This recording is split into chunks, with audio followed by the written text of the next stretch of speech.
ओम शम शनिश्चराय नमः। आप सभी का स्वागत है मेरे YouTube चैनल भक्तिपीडिया पर।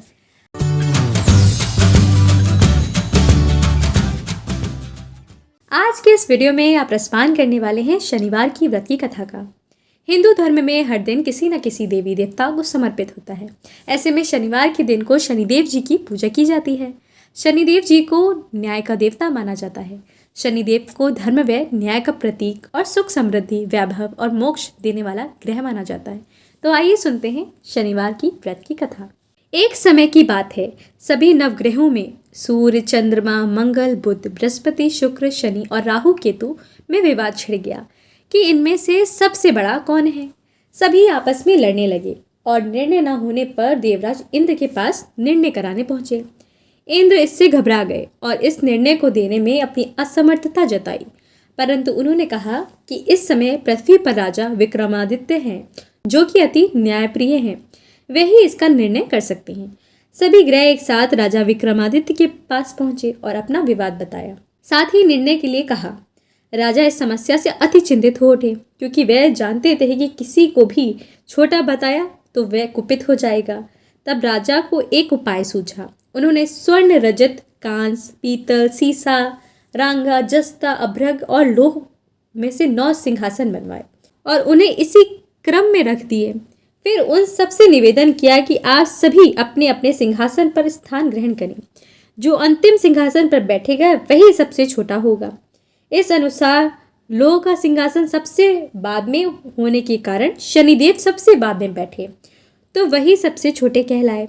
उन्होंने सोचा कि राजा ने ये जानबूझकर किया है। उन्होंने कुपित होकर राजा से कहा, राजा तू मुझे नहीं जानता। सूर्य एक राशि में 1 महीना, चंद्रमा 2.25 महीना 2 दिन, मंगल 1.5 महीना, बृहस्पति 13 महीने व बुध और शुक्र 1-1 महीने विचरण करते हैं, परंतु मैं 2.5 से 7.5 साल तक रहता हूँ। बड़े बड़ों का मैंने विनाश किया। श्री राम की 7.5 आने पर उन्हें वनवास हो गया। रावण की आने पर उसकी लंका को बंदरों की सेना से परास्त होना पड़ा। अब तुम सावधान रहना। ऐसा कहकर कुपित होते हुए शनिदेव वहां से चले गए। अन्य देवता खुशी खुशी चले गए। कुछ समय बाद राजा की 7.5 आई। शनिदेव घोड़ों के सौदागर बनकर वहां आए। उसके पास कई बढ़िया घोड़े थे।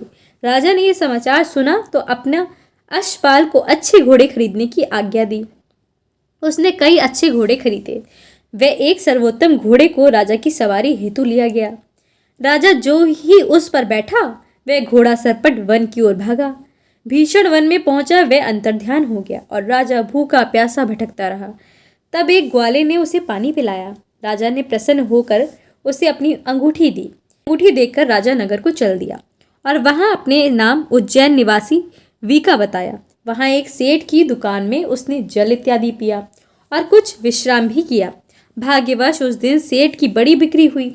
सेठ उसे खाना इत्यादि कराने खुश होकर अपने साथ घर ले गया।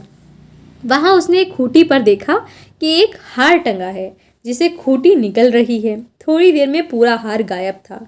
तब सेठ ने आने पर देखा कि हार गायब है। उसने समझा कि वीका ने उसे चुराया है।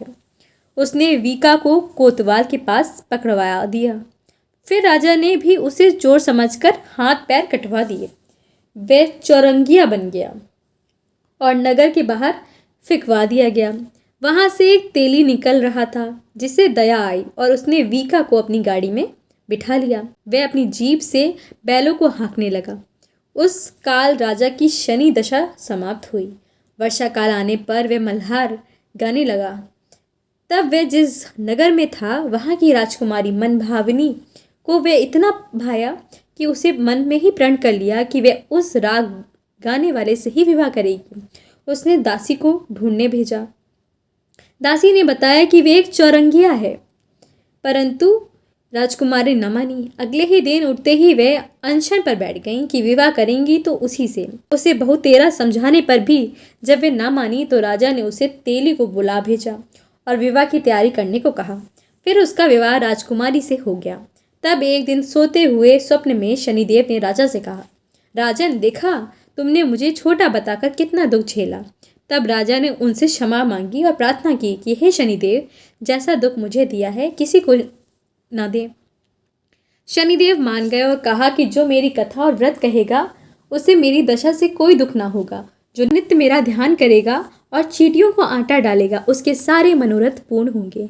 साथ ही राजा को हाथ पैर भी वापस दिए। प्रातः आँख खुलने पर राजकुमारी ने देखा तो वह आश्चर्यचकित रह गई। वीका ने उसे बताया कि वह उज्जैन का राजा विक्रमादित्य है। सभी अति प्रसन्न हुए। सेठ ने जब सुना तो वह पैरों पर गिरकर क्षमा मांगने लगा। राजा ने कहा कि वह तो शनिदेव का कोप था, इसमें किसी का कोई दोष नहीं है। सेठ ने फिर भी निवेदन किया कि मुझे शांति तभी मिलेगी जब आप मेरे घर चलकर भोजन करेंगे। सेठ ने अपने घर नाना प्रकार के व्यंजनों से राजा का सत्कार किया। साथ ही सबने देखा कि जो खूंटी हार निगल गई थी वहीं उसे उगल रही थी। सेठ ने अनेक मोहरे देकर राजा को धन्यवाद किया और अपनी कन्या श्री कन्वरी से पाणी ग्रहण का निवेदन किया। राजा ने सहर्ष स्वीकार कर लिया। कुछ समय पश्चात राजा अपनी दोनों रानियों मनभावनी और श्री कन्वरी को सभी उपहार सहित लेकर उज्जैन नगरी को चले। वहां पुरवासियों ने सीमा पर उनका स्वागत किया। सारे नगर में दीपमाला हुई। वह सब ने खुशी मनाई। राजा ने घोषणा की कि मैंने शनिदेव को सबसे छोटा बताया, जबकि असल में वही सर्वोपरि हैं। तब से सारे राज्य में शनिदेव की पूजा और कथा नियमित होने लगी। सारी प्रजा ने बहुत समय खुशी और आनंद के साथ बिताया। जो कोई शनिदेव की इस कथा को सुनता या पढ़ता है, उसके सारे दुख दूर हो जाते हैं। व्रत के दिन इस कथा को अवश्य पढ़ना या सुनना चाहिए।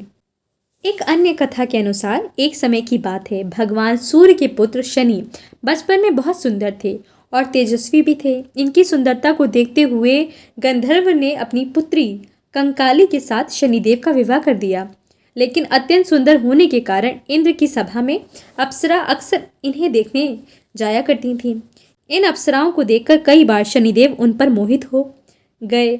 ये बात गंधर्व पुत्री कंकाली को अच्छी नहीं लगती थी। जब गंधर्व पुत्री कंकाली ने अपने पति शनिदेव को ये श्राप दिया कि आज के पश्चात सुंदरता को खोकर आप बदसूरत हो जाएं और आपकी दृष्टि हमेशा नीचे की तरफ रहे, तो अगर आप सीधी दृष्टि से किसी की तरफ देखते हैं तो उस पर 7.5 का प्रभाव पड़ जाएगा। तब शनिदेव भगवान शिव की घोर तपस्या की और तपस्या के पश्चात भगवान शिव प्रसन्न हुए और बोले, हे सूर्यपुत्र शनिदेव, वर मांगो। तब शनिदेव बोले, शिव शंभु, हम पर कृपा करके हमें सृष्टि पर सीधे देखने के लिए वर दीजिए। भगवान शिव बोले, जो व्यक्ति शनिवार के दिन पीपल के नीचे तेल चढ़ाएगा उस पर तुम्हारी पड़ने वाली कुदृष्टि शुभ दृष्टि में बदल जाएगी। इसीलिए शनिवार के दिन पीपल के नीचे शनिदेव की पूजा की जाती है। अगर आप शनिदेव को प्रसन्न करना चाहते हैं तो इस दिन शनिदेव को तिल, गुड़ या खिचड़ी अवश्य भोग में लगाएं। तो अगर आपको ये वीडियो पसंद आया है तो वीडियो को लाइक ज़रूर कीजिएगा। अगर आप मेरे चैनल पर पहली बार आए हैं तो चैनल को भी सब्सक्राइब कीजिए। और हाँ, कमेंट सेक्शन में ओम शम शनिश्चराय नमः लिखना तो बिल्कुल मत भूलिएगा।